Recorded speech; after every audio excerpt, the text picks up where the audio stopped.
உந்தன் கிருபை முடிவே இல்லாதது. உந்தன் நிர்மூலமாகாமிருப்பது உந்தன் கிருபை. தேவனுடைய கிருபை தான் நமக்கு அழிவு வராமல் தடுக்கும். தேவனுடைய கிருபை தான் நமக்கு அழிவு வராமல் தடுக்கும். அந்த கிருபை ஆண்டவர் யாருக்கு தர விரும்புகிறார்? அந்த கிருபை தான் நமக்கு அழிவு வராமல் என்ன செய்யும்? தடுக்கும். தேவனுடைய கிருபை. நம்முடைய திறமையோ நம்முடைய பலனோ நம்மகிட்ட இருக்கிற கடையங்களோ நம்மளை என்ன செய்ய முடியாதுன்னா நமக்கு அழிவு வராமல் என்ன செய்யாது? அது தடுக்காது. நமக்கு அழிவு வராமல் என்ன செய்யாதுன்னா அது தடுக்காது. அழிவு வராமல் தடுக்கணும் அப்படின்னா ஒரு மனுஷனுக்கு கிருபை இருக்கணும். கிருபை இருந்துச்சுன்னா அழிவு வராமல் என்ன செய்யும்? நமக்கு அதை தடுக்கும். அந்த கிருபை இருந்தால் அழிவு வராமல் என்ன செய்யும்? தடுக்கும். அப்போ இன்றைக்கி அழிவு வருது, ஒரு பாதிப்புகள் வருகிறதுன்னா கிருபை நம்மளோட கூட இருக்குதா அப்படின்னு பார்க்கணும். கிருபை அப்படின்னா பல அர்த்தம். அதில் ஒன்று தக்க சமயத்தில் கிடைக்கிற உதவி. கிருபை என்ற வார்த்தைக்கு பல அர்த்தம். அதில் ஒரு அர்த்தம் என்ன அப்படின்னா தக்க சமயத்தில் கிடைக்கிற உதவிக்கு பெயர் தான் கிருபை. தக்க சமயத்தில் கிடைக்கிற உதவிக்கு பேர் தான் என்னது? கிருபை. தக்க சமயத்தில் ஒரு மனுஷனுக்கு உதவி கிடைக்குது அப்படின்னா அவன் மேலே என்ன இருக்குது? கிருபை இருக்குது. தக்க சமயத்தில் உதவி கிடைக்கல அப்படின்னா அங்கே என்ன இல்லை? கிருபை இல்லை.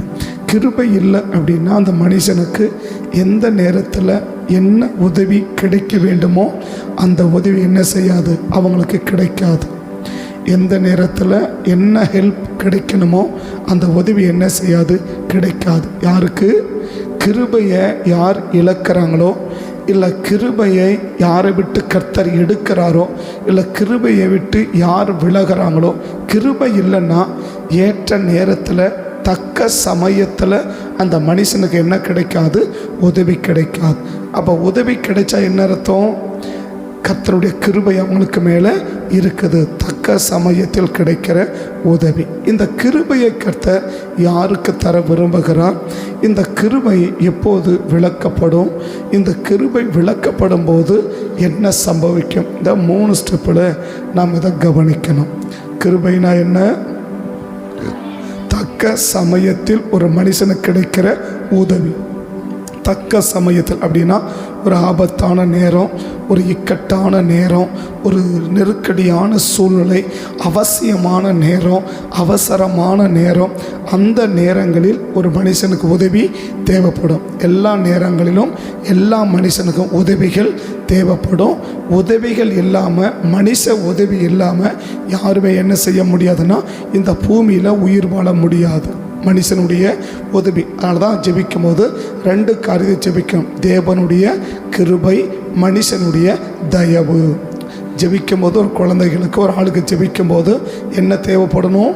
தேவனுடைய கிருபை, மனுஷனுடைய தயவு இல்லை உதவி. மனுஷனுடைய தயவு இல்லை மனிதனுடைய உதவி. தேவனுடைய கிருபையும் இருக்கணும், மனுஷனுடைய உதவியும் இருக்கணும். ரெண்டும் இருந்தால் தான் என்ன செய்ய முடியும் அப்படின்னா ஒரு மனிதன் பூமியிலே சரியான விதமாக உயிர் வாழ முடியும். எனக்கு தேவன் மாத்திரம் போதும், எனக்கு ஆண்டவர் மட்டும் போதும், எனக்கு ஆண்டவர் மட்டும் போதும், மனுஷனே தேவை இல்லை அப்படின்னு சொன்னாலும் அந்த மனுஷன் பூமியில் உயிர் வாழ்கிறது கஷ்டம். எனக்கு மனுஷன் மட்டுமே போதும், கர்த்தர் தேவையில்லை, ஆண்டவர் தேவையில்லை அப்படின்னு சொல்கிற மனுஷனும் இந்த பூமியில் உயிர் வாழ்வது கடினம். மாறாக என்ன? தேவனுடைய கிருபையும் இருக்கணும், மனுஷனுடைய தயவும் இருக்கணும். அதுதான் நம்ம ஒரு மனுஷனுடைய வாழ்க்கை ஒரு சரான வாழ்க்கையில், ஒரு சீரான வாழ்க்கை என்ன செஞ்சுட்டு இருக்குன்னா கடந்து போய்கொண்டே இருக்கும். அப்போ தேவனுடைய கிருபை ஒரு மனிதனுக்கு அவசியம். அதை 2 ஒரே வரியில் சொன்னால், தேவனுடைய கிருபை இருந்தால் ஒரு மனிதனுக்கு தக்க சமயத்தில் என்ன கிடைக்கும்? உதவிகள் அவனுக்கு கிடைக்கும். மனுஷனுடைய உதவிகளை தேவன் என்ன செய்வானா? கிடைக்க பண்ணுவார். தக்க சமயத்தில் ஒரு மனிதனுக்கு கிடைக்க வேண்டிய உதவிகள் கிடைக்காம போகுது, கிடைக்காம தடுக்கப்படுது, இல்லை தாமதமாகுது. அந்த உதவிகள் கிடைக்கலன்னா ஸோ நம்ம யோசிக்கணும், என் மேலே தேவனுடைய கிருபை இருக்கிறதா, தேவனுடைய கிருபை இருக்கிறதா. கர்த்தருடைய கிருபை இருந்தால் தக்க சமயத்தில் எனக்கு என்ன கிடைக்கும்? உதவிகள் கிடைக்கும். அப்போ உதவிகள் கிடைக்கல, என் மேலே கர்த்தருடைய கிருபை இருக்குதா இல்லையா என்பதை நாம் என்ன செய்யணும்? நாம் பரிசோதிக்கணும். நாம் என்ன செய்யணும்? பரிசோதிக்கணும். உதவி என்பது மற்றவர்கள் மூலமாக நமக்கு கிடைப்பது இல்லையா? உதவி என்பது மற்றவர்கள் மூலமாக நமக்கு கிடைப்பது தான் உதவி. இருமணியில் சொன்னால் நமக்கு முடியாத சூழ்நிலையில், நம்மளை இயலாத நிலைமையில் மற்றவர்கள் மூலமாக அந்த காரியத்தை செய்து முடிப்பதுக்கு பெயர் தான் உதவி.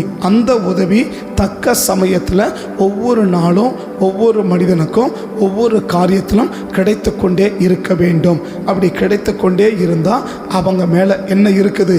கர்த்தருடைய கிருபை இருக்கிறது. அப்படி கிடைக்கல, அந்த உதவி கிடைக்கல, எங்கே போனாலும் அவங்களே தான் போகணும், அவங்களே தான் பார்க்கணும். எந்த மனுஷன் உதவிக்கு என்ன செய்ய மாட்டேங்கிறாங்க? வர மாட்டேங்கிறாங்க. உதவி கேட்டாலும் செய்ய மாட்டேங்கிறாங்க. ஹெல்ப்பே கிடையாது. எல்லாமே என்ன செய்ய வேண்டியது இருக்குது? அவங்க மட்டும்தான் செய்கிறாங்க. அப்படின்னு சொன்னால் அவங்க உதவி விரும்பியும் அவங்க உதவியை கேட்டு கூட அவங்களுக்கு உதவியே கிடைக்கல அப்படின்னு சொன்னால் சின்ன சின்ன காரியங்களை கூட உதவி செய்யறதுக்கு ஆட்கள் இல்லை, உதவி செய்யலை, உதவி செய்ய முடியல, உதவி செய்ய முன் வரலை. ஆட்கள் இருக்கிறாங்க, ஆனால் என்ன செய்ய வரல? உதவி செய்வதற்கு முன் வரலை. அப்படின்னா நம்ம மேலே தேவனுடைய கிருபை இருக்கிறதா என்பதை நாம் என்ன செய்யணும்? பரிசோதித்து பார்த்துக்கணும். நம்ம என்ன செய்யணும்? பரிசோதித்து பார்த்து. இன்றைக்கி அன்றைக்கி சொல்ல முடியா, நானே போகிறேன், நானே வரேன், நானே செய்கிறேன், நானே பண்ணுறேனையா?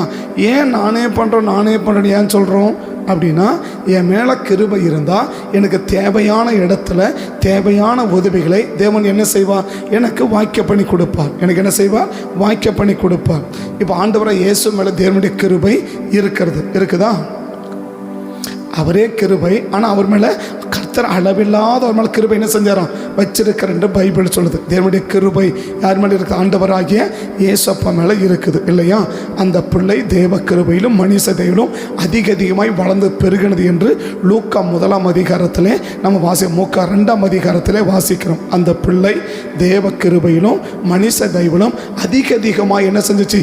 விருத்தியானது, வளர்ந்தது என்று சொல்லி 7 இயேசுவானவர் ஞானத்திலும் வளர்த்தியிலும் தேவ கிருபையிலும் மனுஷ தயவிலும் அதிகமாய் விருத்தியாகினார். இயேசுக்கு என்ன தேவைப்பட்டுச்சா? தேவனுடைய கிருபை, மனுஷனுடைய தயவு. யாருக்கு? ஆண்டவராக இருக்கிற இயேசப்பாவுக்கு என்ன தேவைப்படுது? தேவனுடைய கிருபையும் மனுஷனுடைய தயவு. அப்போ அவருக்கே மனுஷ தயவு தேவைப்பட நமக்கு தேவைப்படுமா? லூக்கா 2 அதிகாரம் கடைசி வசனம் இல்லையா? லூக்கா 2 கடைசி வசனத்தை பார்த்தீங்கன்னா அழகா சொல்றார். வாசிக்கிற வசனத்தை, இயேசுவானவர் ஞானத்திலும் வளர்த்தியிலும் தேவ கிருபையிலும் மனுஷ தயவிலும் அதிகமாய் விருத்தியானார். அப்படி இருக்கு. அப்போ தேவனுக்கு ஆண்டவர் இயேசு மேலே என்ன இருக்குது? தேவனுடைய கிருபை இருக்குது. இந்த கிருபை என்ன செய்யணும்னு சொன்ன தக்க சமயத்தில் நமக்கு என்ன செய்யும்?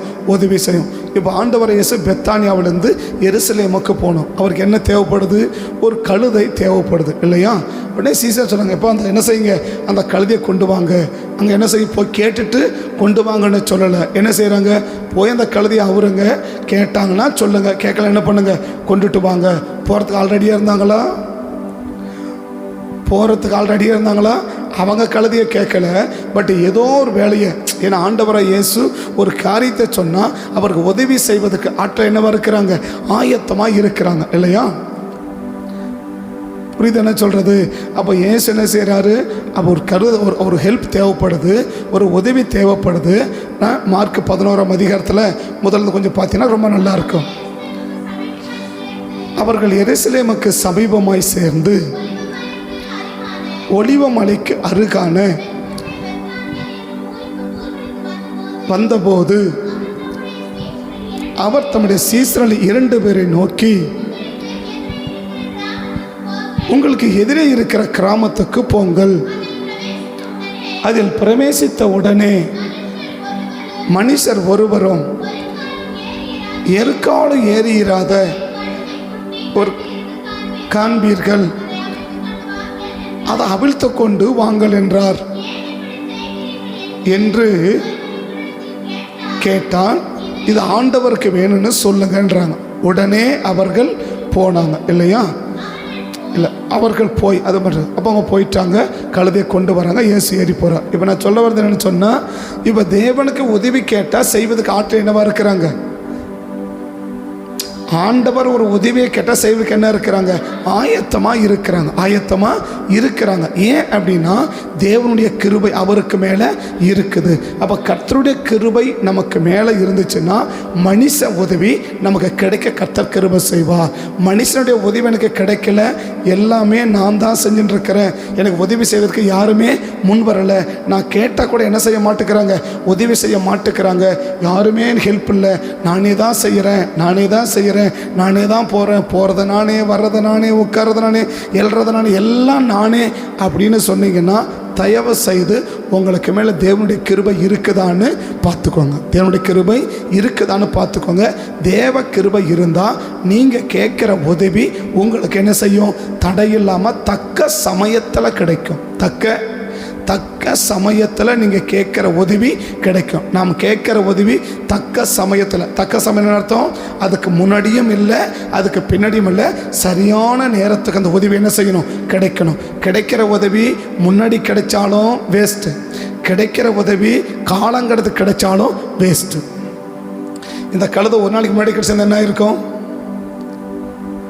இந்த கழுதை ஒரு நாளைக்கு முன்னாடி பெத்தானிக்கு வந்து என்ன ஆகிட்டு இருக்கும்? இந்த கழுதை ஒரு நாளைக்கு முன்னாடியே பெத்தானியாவுக்கு வந்தது என்ன இருக்கும்? யூஸ் இல்லாமல் போயிருக்கோம் இல்லையா? நான் சொல்கிறேன் 2 மணி நேரம் கழித்து வந்தது என்ன இருக்கும்? யூஸ் இல்லாமல் போயிருக்கோம். அப்போ உதவி எப்படி கிடைக்கணும்? சரியான நேரத்தில், சரியான விதத்தில், சரியானபடி கிடைச்சாதான் அந்த உதவி நமக்கு பிரயோஜனம். இப்போ கொண்டாந்து கொடுத்து என்ன பிரயோஜனம் அப்படி சொல்லும் இல்லையா? இது இப்போ எங்களுக்கு என்ன இருக்குது? அது முன்ன கிடைச்சா நல்லா இருந்திருக்கும், இப்போ கிடைச்சி யூஸ் இல்லை, அதுவே தூக்கி ஓரம் வைங்க அப்படி இல்லையா? அப்படி தூக்கி ஓரம் வச்சிருவாங்க. அப்போ உதவி எப்படி கிடைக்கணும்? அதான் தக்க சமயத்தில் ஒரு மனிதன் கிடைக்கிற உதவிக்கு பெயர் தான் கிருபை. அந்த கிருபையை கத்தனை செய்ய நமக்கு அந்த கிருபை இருந்தால் தக்க சமயத்தில் நமக்கு என்ன கிடைக்கும்? ஏற்ற உதவிகள் நமக்கு தடையில்லாமல், தாமதம் இல்லாமல் நமக்கு என்ன செய்யும்? கிடைக்கும் என்பதை நம்ம புரிஞ்சுக்கணும். இந்த கிருபையை யாருக்கு கொடுக்கிறார்? அதான் கேள்வி. இந்த கிருபையை யாருக்கு தேவன் கொடுக்கிறார்? யாக்கோபு 4ஆம் அதிகாரம் 6வது வசனத்தை பார்த்தீங்கன்னா, யாக்கோபு 4ஆம் அதிகாரம் 6ஆம் வசனம், அவர் அதிகமான கிருபை அளிக்கிறாரே, ஆகையால் பெருமை உள்ளவர்களுக்கு தேவன் எதிர்த்து நிற்கிறார், தாழ்மை உள்ளவர்களுக்கோ அப்போ அந்த கிருபையை யாருக்கு கொடுக்கிறார் தேவன் அப்படின்னா, தாழ்மை உள்ளவர்களுக்கு தேவன் கிருபையை கொடுக்கிறார். தாழ்மை உள்ளவர்களுக்கு தான் என்ன கிடைக்கும் அப்படின்னா கிருபை கிடைக்கும். தாழ்மை இல்லாத ஒரு நபருக்கு என்ன கிடைக்காதுன்னா கிருபை கிடைக்காது. அப்போ கிருபை எனக்கு கிடைக்கணும் அப்படின்னா எனக்குள்ள என்ன இருக்கணும்? தாழ்மை இருக்கணும். அந்த தாழ்மை இருந்துச்சுன்னா தேவன் நமக்கு என்ன கொடுப்பாரு? கிருபையை கொடுப்பார். அப்போ ஒரே ஒரு மனுஷன்லேருந்து கிருபையை கொடுக்கப்பட்டுக்கிட்ட 3 சம்பவத்தையும், கிருபையை எடுக்கப்படுவதற்கான காரணமாக இருந்த 3 சம்பவத்தையும் சொல்லி நான் ஜெபிக்கிறேன். அந்த கிருபை இழந்த பிறகு அவனுடைய நிலைமை எந்த அளவுக்கு நிர்மூலமாக்கப்படுது இல்லை அழிக்கப்படுகிறது என்பதை இன்னைக்கு நம்ம கவனிக்கணும். ஆமென். ஒரே ஒரு மனுஷன்லேருந்து கிருபை கொடுக்கப்படுவதற்கான 3 காரியம். எதனால் கிருபை? அது மட்டும்தான் இல்லை, பட் இந்த தலைப்புக்கு தேவையான 3 சம்பவத்தை சொல்கிறேன். ரெண்டாவது, இந்த கிருபை எரிக்கப்படுவதற்கான ஒரே நபரிலிருந்து 3 சம்பவத்தை சொல்லி இந்த கிருபை இழந்த பிறகு அவன் வாழ்க்கை நடக்கிற பரிதாப நிலையை நாம் பார்த்தோம்னா கிருபை எவ்வளவு முக்கியம் என்பதை என்ன செய்ய முடியும்? நாம் தெரிந்து கொள்ள முடியும். அப்போ கிருபை ஒரு மனிதனுக்கு கொடுக்கப்படுதுன்னா அவன் யாராக இருக்கணும்? தாழ்மை உள்ள நபராக இருக்கணும். தாழ்மை எப்போ ஒரு மனிதன் இருக்குது என்பதை கண்டுபிடிக்க முடியும்னா லேவியராகமம் 26 கடைசி வசனத்தை நீங்கள் பார்த்தீங்கன்னா, லேவியராகமம் 26 கடைசி வசனத்தை பார்த்தீங்கன்னா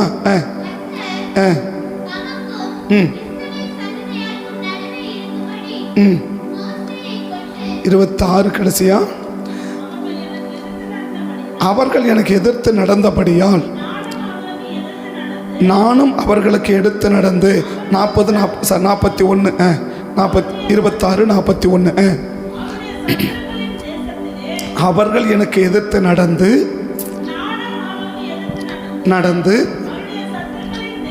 தேசத்திலே விட்டதையும் அறிவித்து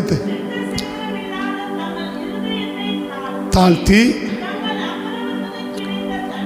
நியாயம் என்று ஒத்துக்கொண்டால் இல்லையா, அப்படி எனக்கு நியாயம் என்று ஒத்துக்கொண்டால்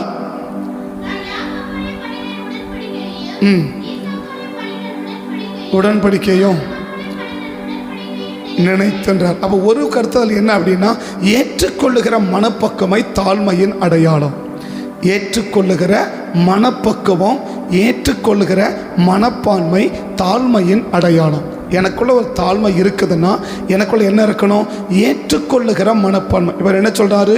நீங்க எதிர்த்து நடந்ததுக்கு நானும் எதிர்த்து நடந்து உங்களை சத்ருவின் தேசத்தில் கொண்டு போய் என்ன பண்ணியிருக்கேன், விட்டுருக்கேன். பட் இதை நியாயம் என்று நீங்கள் ஏற்றுக்கொண்டால், ஒத்துக்கொண்டால் அல்ல ஏற்றுக்கொண்டால், அப்ப ஏற்றுக்கொள்ளுகிற ஒரு மனப்பான்மை தான் தாழ்மையின் அடையாளம்.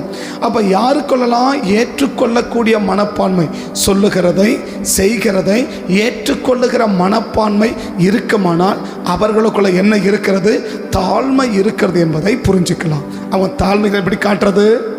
என்ன தாழ்த்தி ஒப்பு கொடுக்குறேன் அப்படின்றதுனால இல்லை, தரையில் வந்து உட்கார்ந்துக்கிறதுனால இல்லை, அப்படி ஒடுங்கி உட்கார்றதுனால இல்லை. என்ன மனநிலை இருக்கணும் சிந்தையில்?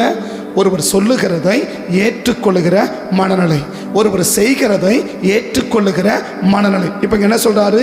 செய்கையை ஏற்றுக்கொள்ளணும். நீங்க எதிர்த்து நடந்த, நானும் எதிர்த்து நடந்து உன் சத்துருக்களின் தேசத்தில் கொண்டு போய் விட்டதை கரெக்டாக ஆண்டவர் செஞ்சது சரிதான் என்று ஏற்றுக்கொள்ளுகிற மனப்பான்மை உனக்கு இருந்தால் அதுக்கு பெயர் தான் தாழ்மை.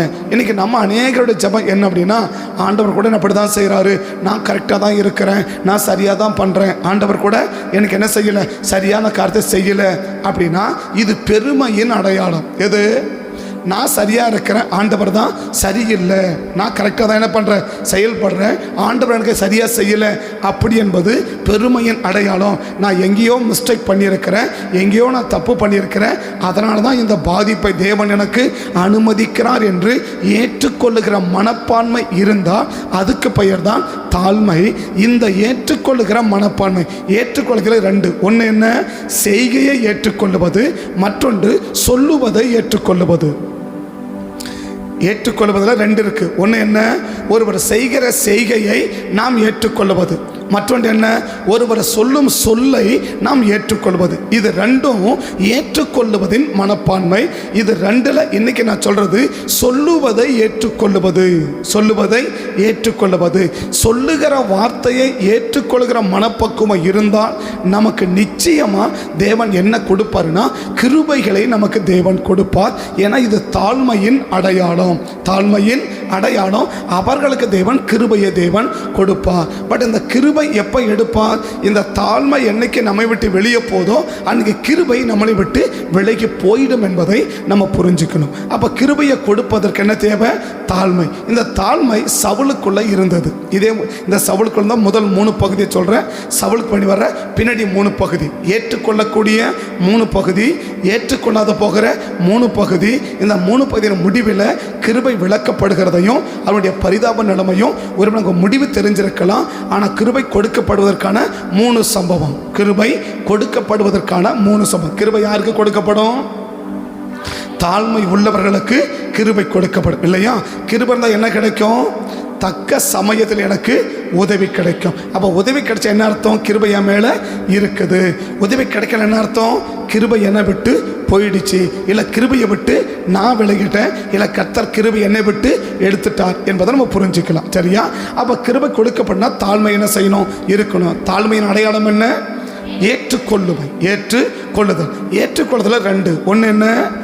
செய்கையை ஏற்றுக்கொள்வது, மற்றொன்று சொல்லுகிறதை ஏற்றுக்கொள்வது. இப்போ நான் செய்கையை சொல்லலை, சொல்லுகிறதை நாம் என்ன செய்யணும்? ஏற்றுக்கொள்ள வேண்டும். இந்த சொல்லுகிறது யார் வேணாலும் இருக்கலாம். சொல்லுகிறது யார் வேணாலும் இருக்கலாம். நம்மை விட மூத்தவர்கள் இருக்கலாம், நம்மை விட இளையவர்கள் இருக்கலாம், அபிஷேகம் பெற்றவர்கள் இருக்கலாம். இந்த 3 பேரும் இருக்கலாம். பட் இந்த 3 பேரும் மனநிலையிலும் நாம் ஏற்றுக்கொள்ளக்கூடியவர்களாக இருந்தால் கர்த்தர் நம்ம கிருபையை அளவில்லாமல் கர்த்தர் வைப்பார். 1 சாமுவேல் 9ஆம் அதிகாரம் 1 சாமுவேல் 9ஆம் அதிகாரம் 1ஆம் வசனத்திலிருந்து 3ஆம் வசனம் வரைக்கும் வாசித்து பார்த்தீங்கன்னா கிருபை கொடுக்கப்படுவதற்கான முதல் காரியத்தை இந்த சவுலிடத்தில் நீங்கள் பார்க்கலாம். 1 சாமுவேல் 9ஆம் அதிகாரம் 1 வாசிக்கலாம். பென்யமீன் கோத்திரத்தாரில்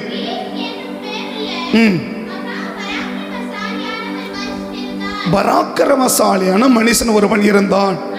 அவன் பென்யமீன் கோத்திரத்தானாகிய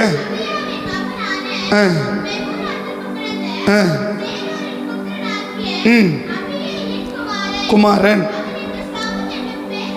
அவனுக்கு சவுல் என்னும் பேருள்ள நல்ல அழகான ஒரு குமாரன் இருந்தான். இஸ்ரவேல் புத்திரரில் அவனை பார்க்கிலும் சௌந்தரியவான் ஒருவனும் இல்லை. எல்லா ஜனங்களும் அவன் தோளுக்கு கீழா இழுக்கத்தக்கதாக இருந்தான். சவுலின் தகப்பனாகிய போயிட்டு சவுலை நோக்கி ஒருவனை கூட்டிக் கொண்டு போய் என்றான். அப்படியே அவன் போய். இல்லையா? இப்போ யார் சொல்றது அப்படியே கேட்க முடியுது? இவர் யாரு? ரொம்ப அழகான ஒரு ஆள். இல்லையா? சொல்கிறத புரிஞ்சுக்க. ரொம்ப அழகான ஒரு ஆள். என்ன அப்போ என்ன விளை வைக்கிறாரு? கழுதையை கூட்டு தேடி போன்றார். இல்லையா?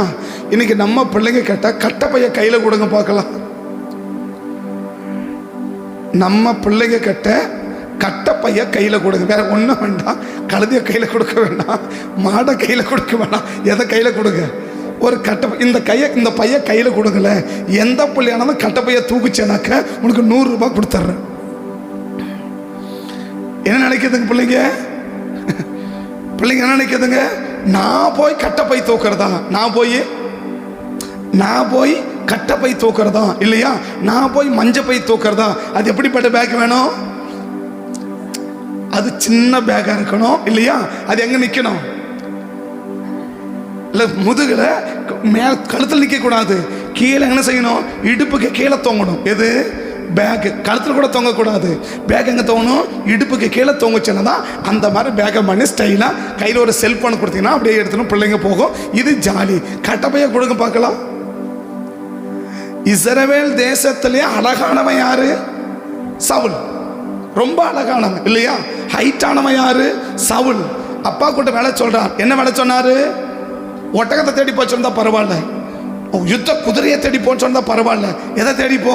ஒரு கழுதையை தேடி போப்பா அப்படின்னு சொன்னா அப்படியே அவன் கடந்து போய், நீ என்ன வேலை சொன்னாலும் சரி, நீ என்ன வேகாரின்னு சொன்னாலும் சரி, நீங்க எதை சொன்னாலும் என்னால் என்ன செய்ய முடியும்? அப்படியே அதை அப்செட் பண்ணி அப்படியே என்னால் ஏற்றுக்கொள்ள முடியும். என் அழகோ என் திறமையோ என்னுடைய காரியமோ அடுத்த சொல்லுகிறதை என்னால் என்ன செய்ய முடியாது? ஏற்றுக்கொள்ளாமல் போகாமல் இருக்கவே முடியாது. நான் நேற்று சொல்லும் போது ஒன்று சொன்னேன் இல்லையா? அப்படியே பெரிய ஒரு ஆளு தான், அப்படியே பெரிய ஒரு ஆளு தான். ஆனால் யார் சொன்னா கேட்க மாட்டேங்கிறான்? ஏன் ராஜா சொன்னா கேட்க மாட்டேங்கிறான்? ராஜாவே பயந்து உட்காந்து கிடக்கிறாரு. ராஜாவே பயந்து உட்காந்துக்கிறாரு. நீ என்ன சொல்றது, நான் என்ன கேட்கறது? நீ என்ன சொல்றது? ராஜா சொன்னாலே கேட்காத ஒருத்தனுக்கு முன்னால ஒரு அப்பா சொல்றாரு, அழகான மனுஷன், திறமையான மனுஷன், பராக்கிரமசாலின்னு பைபிள் சொல்லுது, ஹைட்டான மனுஷன், அவனுக்கு சமமா யாருமே இல்லை, அந்த அளவுக்கு எல்லாவற்றிலும் திறம்பட இருக்கிற ஒருத்தனுக்கு கழுதையை தேடி போயிட்டு வாப்பா, கழுதையை பிடிச்சிட்டு வாப்பா, கழுதையை மேய்ச்சிட்டு வாப்பா அப்படின்னு சொன்னா அவனால் என்ன செய்ய முடியும்? அப்படியே அவரால் ஏற்றுக்கொள்ள முடியும்.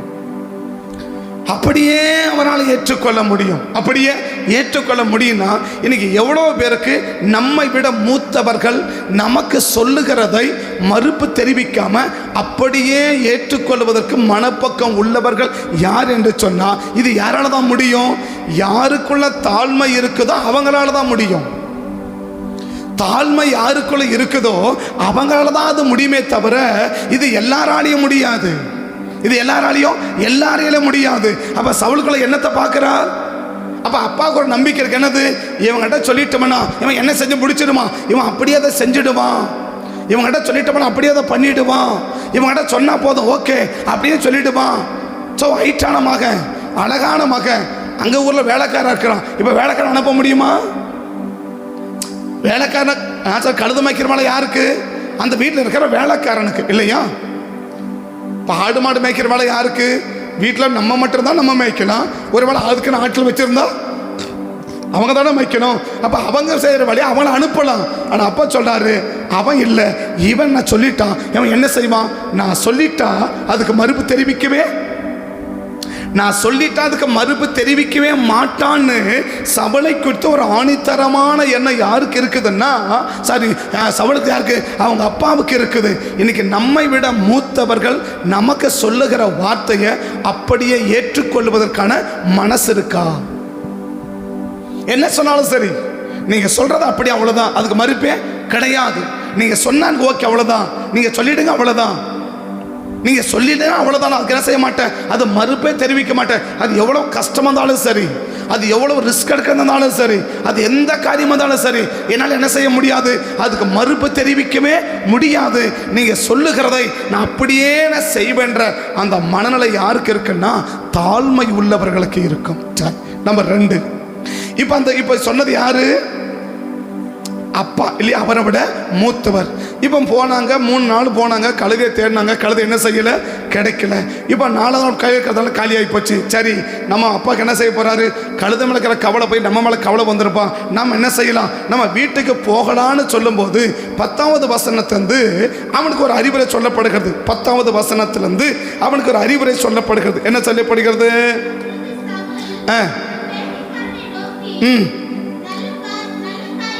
அதுக்கு முடிக்கிற வசனமா?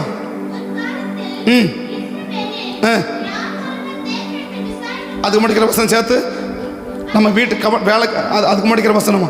அப்பொழுது சவுல் தன் வேலைக்காரனை பார்த்து 7ஆம் வசனத்திலிருந்து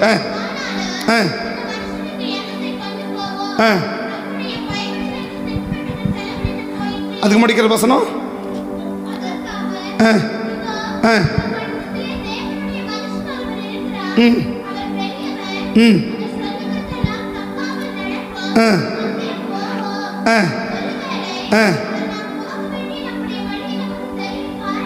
என்றார். சொல்றது யாரு? இப்போ வேலைக்காரி, இப்போ சவுல் சொல்றார், 5ஆம் வசனம் சவுல் சொல்றாரு, நம்ம எங்கே போவோம், நம்ம வீட்டுக்கு போகலாம், அப்பா கவலைப்படுவார்ப்பா அப்படின்னு 5ஆம் வசனம் பின்பகுதி சொல்றார் இல்லையா? என் தகப்பன் கவலையை விட்டு திரும்பி போவோம் வா என்றார். உடனே அதுக்கு சொல்றான், இப்போ வேலைக்காரன் சொல்றான், அதற்கு அவன் இவர் என்ன முடிவெடுத்துட்டாரு? நம்ம வீட்டுக்கு போகலான்னு முடிவெடுத்துட்டார். யாரு? சவுல் வீட்டுக்கு போகலாம் முடிவெடுத்துட்டார். இதை யாருக்கு சொல்றாரு? வேலைக்காரன் சொல்றார், சரிப்பா நம்ம வீட்டுக்கு போகலாம். உடனே அவன் சொல்றான், இல்லைங்க, இந்த ஊரில் ஒரு தீர்க்கதரிசிக்கிறாரு, ஒரு ஞானதரிசிக்கிறாரு, அவர்கிட்ட நம்ம போனால் நம்ம என்ன செய்வார், நம்ம வழி அவர் நமக்கு தெரிவிப்பார், ஒருவேளை கழுதை எங்கே இருக்கு நமக்கு தெரிவிப்பார் அப்படின்னு சொன்னால், தன்னை விட இளையவன் சொன்னாலும் அதை அப்படியே ஏற்றுக்கொள்கிற மனப்பக்குவம் சவுலுக்கு இருக்கு. இன்னைக்கு நம்மை விட பெரியவர்களை சொல்லுகிறத ஒருவேளை கேட்பதற்கான மனநிலை நமக்கு இருக்கலாம். ஸோ நம்ம பிள்ளைகள் சொல்றத இன்னைக்கு எவ்வளோ பேருக்கு பெற்றோர் கேட்குற மனப்பக்குவம் இருக்கு. நம்ம பிள்ளைகள் நமக்கு சொல்றத, நம்ம பிள்ளைகள் நம்மிடம் சொல்றத, இதை செய்யலாம், இப்படி செய்யலாம், ஒரு இப்படி பண்ணலாம் என்று சொல்லுகிற ஒரு நல்ல கருத்தை, ஒரு நல்ல கருத்தை தேவையில்லை, பட் ஒரு நல்ல கருத்தை, ஓகே பிள்ளை சொல்றது நல்லா இருக்கு, அப்போ நம்ம என்ன செய்யலாம், இதை செய்யலாமே அப்படி என்று பிள்ளைகள் நம்மை விட இளையவர்கள், நம்மளை விட இளையவர்கள் சொல்லுகிற வார்த்தையை ஏற்றுக்கொள்வதற்கு எவ்வளவு பேருக்கு ஆசை இருக்கு. ஒருவேளை நம்ம பெரியவங்க சொன்னால் கேட்கலாம், சரிப்பா அவங்க வயசில் மூத்தவங்க அது சொல்லணும் போயிட்டா என்ன இருக்காது, நல்லாவா இருக்காது, அது கொஞ்சம் ஒரு மாதிரியாக இருக்கும், அதனால் என்ன செய்யலாம், அவங்க நம்ம சொல்கிறத சரி கேட்டுக்கலாம், விடு, எனக்கு தப்பாக போயிடும், இல்லை மனஸ்தாபம் போயிடும், என்னத்துக்கு கஷ்டம் அப்படின்னு சொல்லி ஒருவேளை மூத்தவங்க சொல்றதை கேட்பதற்கான மனநிலைகள் உண்டாகலாம். ஆனா இளையவங்க சொல்றத, அது அவன் யாரு? இளையவனை கூட ஒருவேளை சின்னவனை தான் பரவாயில்ல, அவன் வேலைக்காரன். அவன் யாரு? வேலைக்காரன். ஒரு வேலைக்காரன் சொல்றத கூட ஒரு எஜமானுக்கு கேட்கறதுக்கு என்ன இருக்குது? மனசு இருக்கு. ஓகே, நீ சொன்னபடி என்ன செய்யலாம்? செய்யலாம். நீ சொன்னபடியே செய்யலாம். நீங்க சொன்னபடியே செய்யலாம். அப்ப அவனுக்கு என்ன என்ன இருக்கு? ரெண்டாவது அவருக்கு என்ன இருக்கு? நம்மை விட இளையவர்கள், நம்மை விட எல்லாவற்றிலும் குறைவுள்ளவர்கள், நம்மை விட எல்லாவற்றிலும் குறைவுள்ளவர்கள் நமக்கு சொல்லுகிற காரியத்தை ஏற்றுக்கொள்வதற்கு மனப்பக்கம் இருக்கா? இது யாருக்கு தான் இருக்கும்? தாழ்மை உள்ளவர்கள் தான் இருக்குமே ஒழிய எல்லாருக்கும் இருக்காது. ஒருவேளை மூத்தவங்க சொல்றதை ஏற்றுக்கொள்வது ரொம்ப ஈஸி, மூத்தவங்க சொல்றதை ஏற்றுக்கொள்வது ரொம்ப ஈஸி. ஆனா ரெண்டாவது, நம்மை விட எல்லாவற்றிலும் குறைவுள்ளவர்கள், எல்லாவற்றிலும் அறிவில், ஞானத்தில், புத்தியில், படிப்பில், பட்டத்தில், வசதியில் எல்லாவற்றிலும் குறைவுள்ளவர்கள், நமக்கு கீழே உள்ளவர்கள் நமக்கு ஒரு ஆலோசனையை சொன்னா அதை ஏற்றுக்கொள்வதற்கு மனசு இருக்கா? அதை ஏற்றுக்கொள்ள நம்மளால முடியுமா? அதை ஏற்றுக்கொண்டு அப்படியே அதை செய்ய முடியுமா? அப்படி செய்ய முடியுமானால் தேவன் என்ன செய்ய முடியும்? அந்த மனிதனுக்கு தான் தேவன் என்ன கொடுக்க விருப்பமா இருக்கிறார்? கிருபையை தேவன் கொடுக்க விருப்பமா இருக்கிறார். கிருபையை கொடுக்க விருப்பமா இருக்கிறார். நம்பர் 3 அதே 9ஆம் அதிகாரத்தில் பின்பகுதியில் பார்த்தீங்கன்னா, அந்த பட்டணத்துக்கு போகும்போது இங்கே ஞானதிஷ்டிக்காரன் எங்கே என்று சொல்லி என்ன செய்வாங்க? அவன் ஒரு வேலைக்காரர்கிட்ட கேட்பான் இல்லையா? இங்கே ஞானதிஷ்டிக்காரன் எங்கே அப்படின்னு சொல்லி என்ன செய்வார்? கேட்பார் இல்லையா?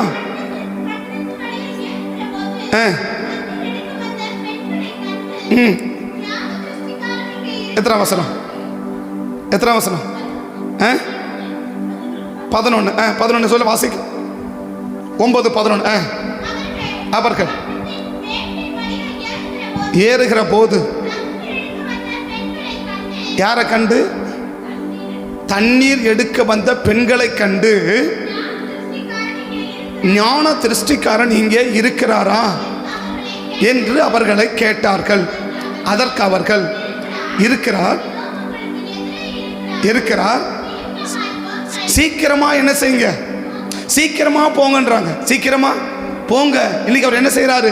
பலியிட்டு இருக்காரு. சீக்கிரமா போங்க அப்படின்னு சொல்றது யாரு? தண்ணி எடுக்க வந்த பெண்கள் இல்லையா? ஒரு பெண்கள் சொல்றாங்க. சொன்னது யாரு? தன்னை விட மூத்தவர். ரெண்டாவது சொல்றது யாரு? தம்மை விட எல்லாவற்றிலும் குறைவுள்ளவர். மூணாவது சொல்றது யாரு அப்படின்னு சொன்னா தப்பா எடுத்துக்காதீங்க, மதிக்கப்படத்தக்காத ஒரு நபர். அவன் யார் செய்வது கிடையாது, மதிக்கத்தகாத ஒரு நபர். அவனுக்கு சொல்லுகிற வார்த்தையும் அவன் என்ன செய்ய முடியும்? ஏற்றுக்கொள்ள முடியும். என்னது? சீக்கிரமா போகணும். அவன் எப்படி போக முடியும்? சீக்கிரமா போங்கன்னா எப்படி போக முடியும்? சீக்கிரமா போக முடியும் இல்லையா? நீங்க எவ்வளவு பேர் சீக்கிரமா போகணும் உடனே போவீங்க? சீக்கிரமா அப்படி போகணும் அப்படின்னா எவ்வளவு பேர் உடனே போவீங்க? புரியுதானே சொல்றது? சீக்கிரமா போனா சீக்கிரமா போறான். இவர்கிட்ட போனா அவர்கிட்ட போறான். சீக்கிரமா போனா இவர் யாரு? ஒரு பெரிய ராஜாவா மாற போறவர் இல்லையா? ஒரு பெரிய ஆளு, ஒரு அழகான ஆளு, ஒரு திறமையான ஆளு. அவரை போயிட்டு சீக்கிரமா போ, இருக்கிறான்னு சொன்னா அவர் என்ன கேட்கிறார்? ஞானதிஷ்டிக்காரன் இருக்கிறாரான்னு கேட்டாரா? அவங்க என்ன சொல்லணும்? ஆமா இருக்கிறார். முடிஞ்சு போச்சா? ஆனா என்ன சொல்றாங்க அவங்க? சீக்கிரமா போங்கன்றாங்க. சீக்கிரமா போன இவருக்கு என்ன வரணும்? அடுத்தது ஞானதிஷ்டிக்காரர் இருக்கிறாரா? ஞானதிஷ்டிக்காரர் இருக்கிறார். நம்ம என்ன சொல்லணும்? இருக்கிறார். முடிஞ்சு போச்சா? அடுத்து அவங்க என்ன சொல்றாங்க? இருக்கிறார். சீக்கிரம். அதான் அங்க முக்கியம், அதான் முக்கியம். போ. எப்படி போங்க? தீவிரமா போங்கன்றாங்க. எப்படி போங்க? தீவிரம்னா எப்படி? எவ்வளவு வேகமா உன்னால போக முடியும் அவ்வளவு வேகமா. சொல்ற அர்த்தம் புரியுதுங்களா? அவர் கேட்ட கேள்வி என்ன? இருக்கிறாரா இல்லையா? ஆனா இவங்க சொல்ற வேலை என்ன? போறது போகாது எனக்கு தெரியும். நான் கேட்டது என்ன? இருக்கிற. அதோட கதை முடிஞ்சு போச்சு. நீ என்ன வேகமா போ மெதுவா போ, நீ என்ன எனக்கு சொல்றது? அப்படி ஒரு கேள்வி இருக்கா? வேகமா போ மெதுவா போ, நீ என்ன? ஒன்னும் புரியல இல்லையா?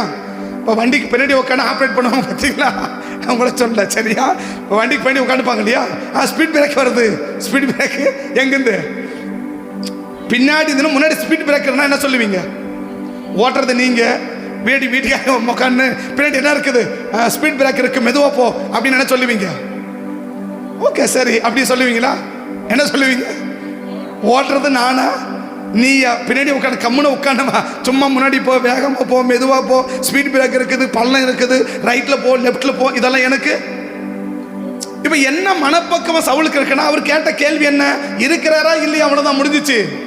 அவன் சொல்ற இருக்கிறாரு, ஆனால் எப்படி போனி? தீவிரமா போ. அவன் போறாங்க இல்லையான்னு கேட்டாரா? நாங்கள் போகணுமா போக மாட்டோன்னு கேட்டாங்களா? இருக்கிறாரா இல்லையா கேள்வி அதுதான். ஆனால் அவன் பதில் என்ன? தீவிரமா போ. எவ்வளவு வேகமா உன்னால போக முடியுமோ அவ்வளவு வேகமா போசிக்கிறோம். அந்த வார்த்தையை மதிக்கப்படாத தக்காத நபராக இருந்தாலும் அந்த வார்த்தை என்ன செய்யணும்? அப்படியே ஏற்றுக்கொள்கிறார்.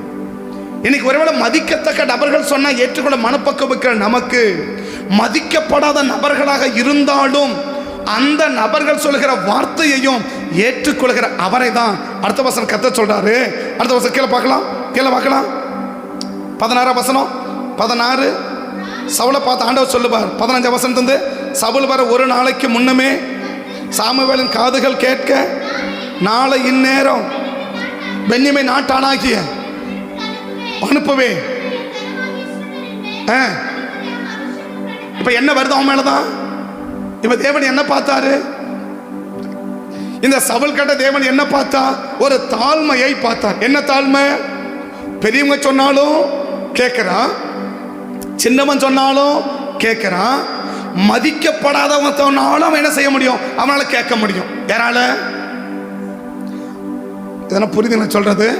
சவுலை கர்த்தர் இப்ப என்ன வைக்கிறார்? அபிஷேகம் வைக்கிறார். அந்த அபிஷேகம் தான் கிருபை. 2 சாமுவேல் 7:15 சொல்றார் இல்லையா? 2 சாமுவேல் 7:15 அதுதான் கிருபை என்றும் அது அபிஷேகம்னு கர்த்தர் நான் உங்களுக்கு கடந்த வருஷம் முடிச்சோம். உங்களுக்கு வருஷம் உங்களுக்கு பேச்சாச்சு, சரியா? இப்போ நான் அதை பேசல. இப்போ என்ன சொல்ல விரும்புறாருன்னா, இப்போ சவுல் மேல என்ன வருது? ஒரு கிருபை வருது, ஒரு அபிஷேகம் வருது. எதை பார்த்தாரு கர்த்தர்? அப்பா சொன்னாலும், மூத்தவர் சொன்னாலும் கேட்கிறான், இளையவர் சொன்னாலும் கேட்கிறான். ஸோ மதிக்கப்படாத நபர்கள் இருந்தாலும் அவங்க சொன்ன என்ன செய்ய முடியும்? கேட்க முடியுது. அப்போ அதுக்குள்ள என்ன இருக்கிறத பார்க்குறான்? அந்த ஏற்றுக்கொள்ளுகிற மனப்பக்குவம் தாழ்மையின் அடையாளம். இந்த தாழ்மையுள்ள நபருக்கு தான் தேவன் என்ன கொடுக்கிறார் அப்படின்னா, கிருபையை கர்த்தர் கொடுக்கிறார். கிருபையை கர்த்தர் கொடுக்கிறார். இப்போ இந்த கிருபையை கொடுத்த நபரை 2 சாமுவேல் 7:15 வசனத்தை பார்த்தீங்கன்னா, 2 சாமுவேல் 7:15 வசனத்தை பார்த்தீங்கன்னா, உனக்கு முன்பாக நான் தள்ளிவிட்ட சவுலிடத்திலிருந்து என் கிருபையை விளக்கினது போல அப்படின்னார். அப்ப கிருபை என்ன செஞ்சிட்டாரு? விளக்கிட்டார் இல்லையா? கிருபையை கொடுத்தார். எதை பார்த்து கொடுத்தார்? தாழ்மையை பார்த்து எதை கொடுத்தார்? கிருபையை கொடுத்தார். அப்ப அந்த தாழ்மை எதை வச்சு எடுக்கப்பட்டது? முதல்ல எதை பார்த்து கிருபையை கொடுத்தாரு? தாழ்மையை பார்த்து என்ன கொடுத்தார்னா கிருபையை கொடுத்தார் இல்லையா? அப்ப தாழ்மை நமக்கு என்ன கிடைக்கும்? கிருபை கிடைக்கும். இந்த தாழ்மை நம்மளை விட்டு போயிடுச்சுன்னா தாழ்மைக்கு அடையாளம் என்ன? ஏற்றுக்கொள்கிற மனப்பக்குவம் இல்லையா? அப்ப அந்த ஏற்றுக்கொள்ளாமை என்னைக்கு நம்மை விட்டு வெளியே போதோ அன்னைக்கு ஏற்றுக்கொள்ளாமை மட்டும் வெளியே போகல, கிருபையும் சேர்த்து என்ன செஞ்சிடும்? வெளியே போயிடும். ஏற்றுக்கொள்ளாம என்னைக்கு நம்மை விட்டு வெளியே போகுதோ அன்றைக்கு கிருபையும் நம்மை விட்டு என்ன செஞ்சிடும்? விளக்கப்பட்டுடும், எடுக்கப்பட்டுடும், அது துரத்தப்பட்டு போயிடுவதை இன்னைக்கு புரிஞ்சுக்கணும். இப்போ இந்த சவுல் வாழ்க்கையிலிருந்து பார்க்கணும். என்ன வாழ்க்கை? ஏன் இந்த கிருபை எடுக்கப்பட்டதுக்கான 3 சம்பவம்.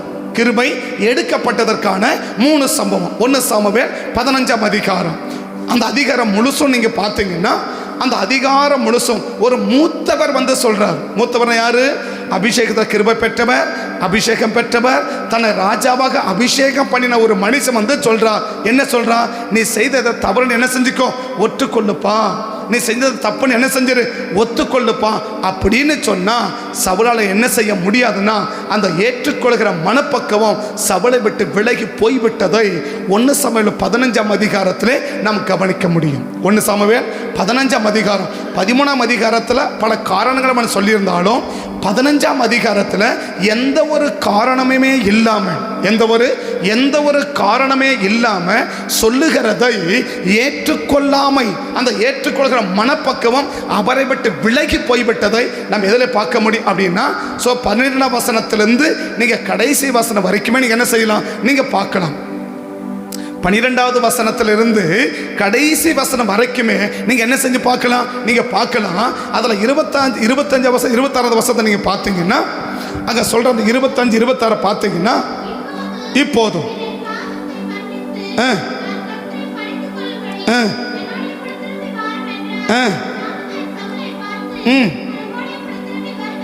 இல்லை, கர்த்தருடைய வார்த்தையை என்ன செஞ்சிட்ட அப்படின்னா புறக்கணிச்சிட்ட. முதல்ல யார் சொன்னா கூட கேட்ட, மூத்தவன் சொன்னா கேட்ட, இளையவன் சொன்னா கேட்ட, மதிக்கப்படத்தக்க இல்லாம இருந்த கூட என்ன செஞ்ச, அவன் சொன்ன அப்படியே கேட்டுக்கொண்ட. கர்த்தர் எதை பார்த்தா, ஒரு தாழ்மையின் அடையாளத்தை பார்த்தா. இன்னைக்கு சொல்றது யார் அப்படின்னா ஒரு சாதாரண நபர் சொல்லல, ஒரு பெரிய நபர் சொல்றாரு. அந்த தேசத்துக்கே பெரியவர் யாரு, இந்த சாமுவேல் இல்லையா? முதல்ல குடும்பத்துக்கு பெரியவர் தான் சொன்னாங்க. ஆனா இப்ப சொல்றது யாரு, தேசத்துக்கே பெரியவர் சொல்றாரு. தேசத்துக்கே பெரியவர் சொல்றாரு. இன்னும் சொல்ல போனா ஆண்டவரே இறங்கி வந்து சொல்றாரு. அதான் சவுல் அழகா சொல்றா, சாமுவேல் சொல்ற என்ன சொல்றா, நீ தேவனுடைய வார்த்தையை புறக்கணிச்சிட்ட, நீ தேவனுடைய வார்த்தை என்ன செய்யல, ஏற்றுக்கொள்ளாம போயிட்ட. சொன்னது யாரு, ஒரு மனுஷன் இல்லப்பா, வானத்தையும் பூமியும் படைச்ச ஆண்டவரே சொல்றாரு. ஆனா என்ன செய்ய முடியல, என்னால ஏற்றுக்கொள்ள முடியாது. என்னைக்கு ஏற்றுக்கொள்கிற மனப்பக்குவம் நம்மை விட்டு விலகுகிறதோ அன்றைக்கு தேவனுடைய கிருபை நம்மை விட்டு என்ன செஞ்சிடும், விலகிவிடும் என்பதான் புரிஞ்சுக்கணும். அப்ப தேவனே சொன்னாலும் தேவனுடைய மனுஷன் சொன்னாலும் என்ன செய்ய முடியாது, என்னால் ஏற்றுக்கொள்ள முடியாது. நம்பர் 2, 19ஆம் அதிகாரத்துக்கு வந்தீங்கன்னா, 1 சாமுவேல் 19ஆம் அதிகாரத்துக்கு வந்தீங்கன்னா, அங்கே தன்னை விட இளையவனாக இருக்கிற யோனத்தான் சவுலோட பேசுகிறதை நீங்க பார்க்க முடியும். யோனத்தான் சவுலோட பேசுகிறதை பார்க்க முடியும். 4வது வசனத்திலிருந்து நீங்க பார்த்தீங்கன்னா, அப்படியே யோனத்தான் தாவீதுக்காக நலமானதை பேசி அப்படின்றார். அவன் ரொம்ப நல்லவன்பா, அவனை என்ன செய்யாதீங்க, நீங்க கொல்லக்கூடாது, அவனை ஒன்றும் செய்யக்கூடாது அப்படின்னு கிட்டத்தட்ட அப்படியே நீங்க பண்ணா 7வது வசனம் வரைக்கும் அவர் பேசினவரா. ஆனா 10வது வசனத்தை பார்த்தீங்கன்னா சவுல் தாவீதை ஈட்டினாலே சுவரோட சேர்த்து குட்டி போட பார்த்தான். இப்ப தன்னை விட இளையவன் சொல்றார். மகன் யாரு, முதல்ல சொன்னது யாரு, எல்லாரை விட பெரியவர், அப்படிதான் சொல்லணும். எல்லாரை விட தேவன் யாரு, எல்லாரை விட பெரியவர், எல்லாரை விட அவருக்கு சமமா யாருமே கிடையாது, எல்லாருமே அவருக்கு கீழே தான். அப்படின்னா எல்லாரை விட பெரியவர் சொன்னாரு, என்ன செய்ய முடியாது, என்னால் ஏற்றுக்கொள்ள முடியாது. சரி, அவர் சொன்னாதான் ஏத்துக்கல. அடுத்து யார் சொல்றாரு, உன் பையன் சொல்றான், உன் பிள்ளை சொல்றான்ப்பா, அடுத்த ஸ்தானத்துக்கு ராஜாவா வரப்போற உன் மகன் சொல்றான். உன்னை விட அடுத்த நபர் என்ன செய்யறாரு, சொல்றாரு. உன்னை விட அடுத்த நபர் சொல்றாரு, இல்ல உன்னை விட குறைவான நபர் சொல்றாரு, இல்ல உன்னை விட சின்னவன் சொல்றான். அப்பா இதை செய்யக்கூடாதுப்பா அப்படின்னு சொன்னா 10ஆம் வசனம் சொல்லுது, அவன் தாவீதை சுவரோட சேர்த்து ஈட்டியோட என்ன செய்ய பார்த்தான், உருவ குத்தி போட பார்த்தான். என்ன செய்ய விருப்பம் இல்லை, சொல்லுவதை ஏற்றுக்கொள்வதற்கு என்ன இல்லை, விருப்பம் இல்லை. நம்பர் 3, 24ஆம் அதிகாரத்தில் சவுல் யாரை மதிக்கலையோ அந்த தாவீதே பேசுறார். 24ஆம் அதிகாரத்தில் இப்ப தாவீதே என்ன செய்யறாரு, சவுலோட கூட பேசுகிறார். 1 சாமுவேல் 24ஆம் அதிகாரத்தில் சாமுவேலே தாவீதே என்ன செய்யறாரு, சவுலோட பேசுகிறார். முடித்த பின்பு சவுல், இது உன்னுடைய சத்தம் அல்லவா அப்படின்னு கேட்கிறார். உன்னுடைய சத்தம் அல்லவா, நீங்க என்ன தேடுறீங்க, ஒரு தெல்லுப்பூச்சை கொள்ள தேடுறீங்களா, ஒரு செத்த நாயை தெல்லப்படுறீங்களா அப்படின்னுலாம் கேட்கும்போது எத்தனையும் கேட்டு சரிப்பான் ஓகே அப்படின்னு சொன்னா 26ஆம் அதிகாரம் 1, 2, 3 பார்த்தீங்கன்னா, 26ஆம் அதிகாரம் 1, 2, 3 பார்த்தீங்கன்னா, பின்பு சீப்பூரா வந்து என்றார்கள். அப்பொழுது சவுல் சீப்பு வனாந்தரத்தில் தாவீதை தேடும்படி எழுந்து இஸ்ரவேலிலே தெரிந்து கொள்ளப்பட்ட 3000 பேரோடு கூட சீப்பு வனாந்தரத்துக்கு என்ன செஞ்சு போகிறான்னா புறப்பட்டு போகிறான். அப்ப 24 தாவீது சொன்னது என்னாச்சு, 24 தாவீது என்ன சொன்னாரு, புரியுதுல சொல்றது, 15ஆம் அதிகாரத்தில் எல்லாரை விட பெரியவர் சொல்றாரு, என்ன செய்ய முடியாது, கேட்க முடியாது. 19ஆம் அதிகாரத்தில் தன்னை விட இளையவன் சொல்றாரு, என்னால் என்ன செய்ய முடியாது, கேட்க முடியாது. 24ஆம் அதிகாரத்தில் நீ யாரை மதிக்கலையோ அந்த மதிக்காத தாவீது சொல்றாரு, நீ சொன்ன என்ன செய்ய முடியாது, என்னால் கேட்க முடியாது. ஆக மொத்தம் என்ன, என்னால் என்ன செய்ய முடியாது, கேட்குவதற்கு முடியாது. நீங்க சொல்லுகிறதை ஏற்றுக்கொள்வதற்கான மனப்பக்குவம் எனக்கு இல்லை. அந்த இல்லைன்றதை எப்படி காட்டுறாருன்னா 20ஆம் அதிகாரத்தில் பார்த்தீங்கன்னா 20ஆம் அதிகாரத்தில் அந்த மனப்பக்கமும் இல்லைன்றத எப்படி சவுல் காட்டுறாருன்னு கொஞ்சம் நீங்கள் வேதத்தை பார்த்தீங்கன்னா 31ஆம் வசனத்துலேருந்து பாருங்க. 31ஆவது வசனத்துலேருந்து சவுல் யோனத்தான் பார்த்து பேசுறார். ஈசாயின் மகன் பூமியின் மேல் உயிரோடு இருக்கிற நாள் வரைக்கும் நீ ஆனாலும் உன் ராஜ்யபாரமானாலும் நிலை சிறைப்படுவது இல்லை. இப்போதே அவனை அணித்து அழைப்பித்து கொண்டு வா. அவன் என்ன செய்ய வேண்டும், அவன் சாக வேண்டும். அவன் என்ன செய்ய வேண்டும். இப்ப சவுளுடைய மனப்பக்குவம் என்ன, நீ யார் சொன்னாலும் சரி என்னால் என்ன செய்ய முடியாது, நான் கேட்க மாட்டேன். எல்லாரை விட பெரியவன் சொன்னாலும் சரி நான் கேட்க மாட்டேன். என்னை விட சின்னவங்க சொன்னாலும் நான் கேட்க மாட்டேன். நான் யாரை மதிக்கலையோ அவங்க சொன்னாலும் நான் கேட்க மாட்டேன். ஆனா முதல்ல யாரு, பெரியவங்க சொன்னாலும் கேட்பேன், சின்னவன் சொன்னாலும் கேட்பேன், மதிக்காதவன் சொன்னாலும் கேட்பேன், யார் சொன்னாலும் கேட்பேன். எப்ப இந்த மூணையை கர்த்தர் பார்த்தார், இவனுக்கு என்ன இருந்துச்சு, தாழ்மை இருந்துச்சு. இந்த தாழ்மையை பத்தி கதை என்ன வச்சா, கிருபையை வச்சா. ஆனா இப்ப அந்த கிருபை என்ன கொண்டு வருது அப்படின்னு சொன்னா, இப்ப அவன் கேட்கிறான், பெரியவன் சொன்னாலும் கேட்கல, சின்னவன் சொன்னாலும் கேட்கல, மதிக்காதவன் சொன்னாலும் கேட்கல. பட் என்ன மனநிலை, யார் சொன்னாலும் கேட்க மாட்டேன். யார் சொன்னாலும் கேட்க மாட்ட மனநிலை என்னைக்கு சவுலுக்கு வந்துச்சோ அன்றைக்கு அந்த கிருபை அவனை என்ன செஞ்சிருச்சு, விலகுச்சு. இந்த கிருபை என்ன கொண்டு வந்துடும், அவனை நிர்மூலமாக்கிறோம். 31ஆம் அதிகாரத்தில் நமக்கு தெரிஞ்ச சம்பவம் இல்லையா. 31ஆம் அதிகாரத்தை குடும்பத்தையே என்ன செஞ்சிருச்சுன்னா நிர்மூலமாக்கி போட்டுடுச்சு. 1 சாமுவேல் 31ஆம் அதிகாரம் 1-4-5 வரைக்கும் வாசிச்சு பார்த்தீங்கன்னா வாசிச்ச வேத பகுதிகள் தான். ஆனால் சொல்றேன், வாசிக்கலாம். பெலிஸ்தர் இஸ்ரவேலோடு யுத்தம் பண்ணினார்கள். இஸ்ரவேலர் பெலிஸ்தருக்கு முன்பாக முறிந்தோடி விழுந்தார்கள். பெலிஸ்தர் நெருங்கி தொடர்ந்து வெட்டி போட்டார்கள். சவுலுக்கு ஒரு யுத்தம் பலத்தது. நெருங்கினார்கள், காயப்பட்டு பட்டயத்தை நட்டால் மேல் விழுந்து குடும்பமே நிர்மூலமாயிடுச்சு. குடும்பமே நிர்மூலமாயிடுச்சு. ஆனா கிருபை இருக்கும்போது 1 சாமுவேல் 14ஆம் அதிகாரத்தில் யார் மீது படையெடுத்தானோ அத்தனை பேரையும் என்ன செஞ்சான், அடக்கினான் என்று சொல்லி சவுலை பத்தி சொல்லப்படுது இல்லையா. எவர்கள் மேல படையெடுத்தானோ அவர்களை எல்லாரையும் அடக்கினான் இல்லையா. முதல்ல கிருபை இருக்கும்போது எதிரியை நிர்மூலமாக்குச்சு, கிருபை போச்சு தன்னை நிர்மூலமாக்கிடுச்சு. கிருபை இருக்கும்போது எதிரிகளை நிர்மூலமாக்குச்சு, கிருபை வெளியே விலகிடுச்சு, தன்னை நிர்மூலமாக்கிடுச்சு, தான் குடும்பத்தையே நிர்மூலமாக்கிடுச்சு. இன்னைக்கு தம்முடைய குடும்பங்கள் நிர்மூலமாகாம இருக்கணும்னா, நாமும் நம் குடும்பமும் நிர்மூலமாகாம இருக்கணும்னா, அழிக்கப்படாமல் இருக்கணும்னா கிருபை இன்னைக்கு நம்ம மேலே இருக்கணும். அந்த கிருபை இருந்தால் தக்க சமயத்தில் நமக்கு என்ன கிடைக்கும், உதவி கிடைக்கும். அந்த கிருபை போச்சு, கர்த்தரும் உதவி செய்யலை.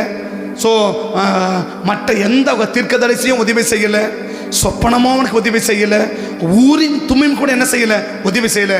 எந்த விதமான உதவியும் கிடைக்காம போயிடும். அந்த உதவி கிடைக்காம போனதுனால அந்த விளைவு என்ன, குடும்பமே நிர்மூலமாயிடுச்சு. இன்னைக்கு நாமும் நம்ம குடும்பமும் அழிக்கப்படாமல் இருக்கணும்னா, நிர்மூலமாகாமல் இருக்கணும்னா நமக்கு மேலே கிருபை இருக்கணும். அந்த கிருபை எப்போ இருக்குன்னா தாழ்மையாய் நடந்து கொண்டா இருக்கும். தாழ்மைக்கு அடையாளம் என்ன, ஏற்றுக்கொள்கிற மனப்பக்குவம். தாழ்மையின் அடையாளம் என்ன, ஏற்றுக்கொள்ளுதலின் மனப்பக்குவம். இந்த ஏற்றுக்கொள்ளுதல் நமக்குள்ள இருக்குமானால் நம்ம நிர்மூலமாகாம நம்மையும் நம்ம குடும்பமும் நிர்மூலமாகாதபடி கர்த்தர் காப்பதற்கு கர்த்தர் ஆயத்தமாக இருக்கிறார். கண்ணுபடி ஜெபம் பண்ணலாமா, கண்கள் மூடி ஜெபம் பண்ணலாமா, கண்கள் மூடி ஜெபம் பண்ணலாமா. நிர்மூலமாகாதிருப்பது உந்தன் மாக்கிருபை, முடிவே இல்லாதது உந்தன் மனதுருக்கம் நிர்மூலமாகாதிருப்பது உந்தன் மாக்கிருபை.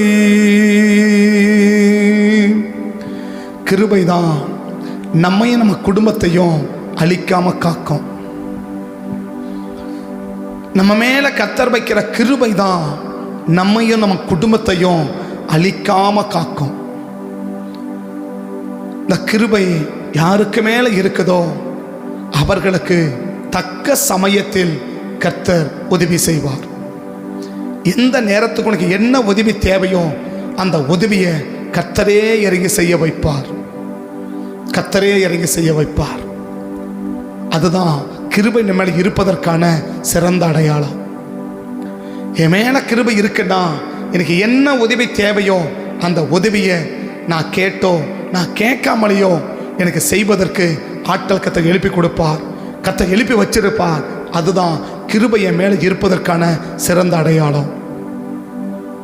இந்த கிருபை இருந்தா உங்களுக்கு தேவையான நேரத்தில் தேவையான உதவிகளை கர்த்தர் செஞ்சிருவார். கர்த்தர் செஞ்சிருவார். ஆண்டவரை இயேசுவுக்கே உதவி தேவைப்பட்டதுன்னா நமக்கு உதவிகள் தேவைப்படும். அந்த உதவிகள் எப்போ கிடைக்கும்? கர்த்தருடைய கிருபை நம்ம மேல் இருந்தால் கிடைக்கும். தேவனுடைய கிருபை நம்ம மேல் இருந்தால் நமக்கு கிடைக்கும். அந்த கிருபை இல்லைன்னா நிச்சயமா உதவிகள் கிடைக்காது. இந்த கிருபை யாருக்கு கொடுக்கப்படும்? தாழ்மை உள்ளவர்களுக்கு தேவன் கிருபையை கொடுக்கிறார். தாழ்மையின் அடையாளம் என்ன? ஏற்றுக்கொள்ளுதல். ஏற்றுக்கொள்ளுதல் ரெண்டு: செய்கையை ஏற்றுக்கொள்ளுவது, சொல்லை ஏற்றுக்கொள்ளுவது. எனக்கு நான் செய்கையையும் ஏற்றுக்கொள்ளலை, சொல்லையும் ஏற்றுக்கொள்ளவில்லை என்றால் நிச்சயமா எனக்குள்ள தாழ்மை இல்லை. அந்த தாழ்மை இல்லைன்னா கிருபை கிடைக்காது. சவுலை பார்க்கிறோம். மூத்தவன் சொன்னாலும் கேட்கிறார், இளையவன் சொன்னாலும் ஏற்றுக்கொள்ளுகிறார். மதிக்கப்படத்தக்காத நபரால் ஏற்றுக்கொள்ளுகிறார். ஆனால் கொஞ்ச காலத்துக்கு பிறகு அந்த கிருபை மேல் இருக்கிற வரைக்கும் யார் மேலெல்லாம் படையெடுத்த அவர்களையெல்லாம் எதிரிகளை நிர்மூலமாக்கினார். எதிரிகளை எல்லாம் நிர்மூலமாக்கினார். ஆனால் ஒரு காலகட்டத்துக்கு பிறகு எல்லாரை விட பெரியவர் தேவன். அவர் சொன்னாலே கேட்கல, ஏற்றுக்கொள்ளல. தன்னை விட இளையவன் மகன், அவர் சொன்னாலும் ஏற்றுக்கொள்ளல. யாரை சவுல் மதிக்கலையோ அந்த தாவீதன் சொல்றாரு, அவர் சொன்னாலும் ஏற்றுக்கொள்ளல. யார் சொன்னாலும் நான் ஏற்றுக்கொள்ள மாட்டேன். நான் நடக்கிற மாதிரி தான் நடப்பேன். நான் நடக்கிற மாதிரி தான் நடப்பேன். யார் சொன்னாலும் கேட்க மாட்டேன் அப்படின்னு சொல்லுவேன்னா தாழ்மை நம்மளை விட்டு போயிடுச்சுன்னு அர்த்தம். தாழ்மை போனா கிருபை போயிடும். கிருபை போயிடுச்சுன்னா நிர்மூலமாயிடுவோம். கிருபை சவுலை விட்டு போச்சு, குடும்பமே நிர்மூலமாயிடுச்சு. குடும்பமே நிர்மூலமாயிடுச்சு. கிருபையை காத்துக்கோ, கிருபையை காத்துக்கோ. கிருபை போயிடுச்சுன்னா எல்லாம் போயிடும். கிருபை போயிட்டா எல்லாம் போயிடும். கிருபையை காத்துக்கோ. கிருபை போச்சுன்னா குடும்பமே நிர்மூலமாயிடும். குடும்பமே நிர்மூலமாயிடும். கிருபையை காத்துக்கோ. எப்ப காத்துக்க முடியும்? கிருபைக்குன்னா தாழ்மை இருந்தா கிருபையை நீ காத்துக்க முடியும். எவ்வளவு வளரலாம், எவ்வளவு பெரிய ஆளா மாறலாம், வசதிகள் வரலாம், திறமைகள் வரலாம், பணம் வரலாம், என்ன வேணாலும் வரலாம். பட் அந்த தாழ்மை மட்டும் நம்மை விட்டு போயிடக்கூடாது. தாழ்மை மட்டும் நம்மை விட்டு போயிடக்கூடாது.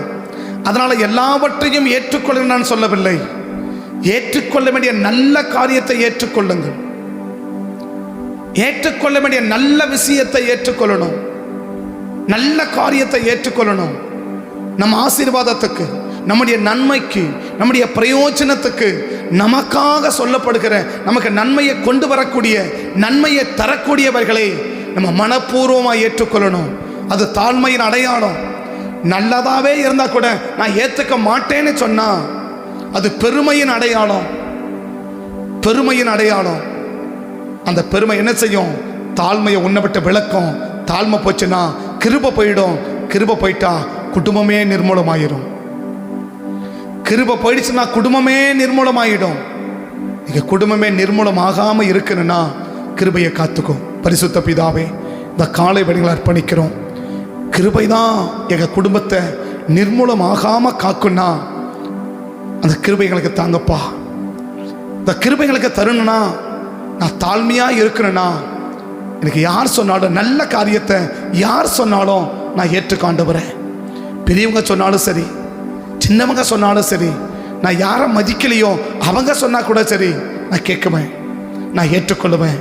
என்னை நம்பி என்னை ஆசீர்வதிங்க, என்னை என் குடும்பத்தையும் நிர்மூலமாக விட்டுறாதீங்கப்பான்னு சொல்லி இந்த காலை வேளையில் எங்களை அர்ப்பணிக்கிறோம், எங்களை ஒப்புக் கொடுக்கிறோம். எங்களை பாதுகாத்து எங்களை எங்கள் குடும்பத்தையும் ஆசீர்வதிங்க.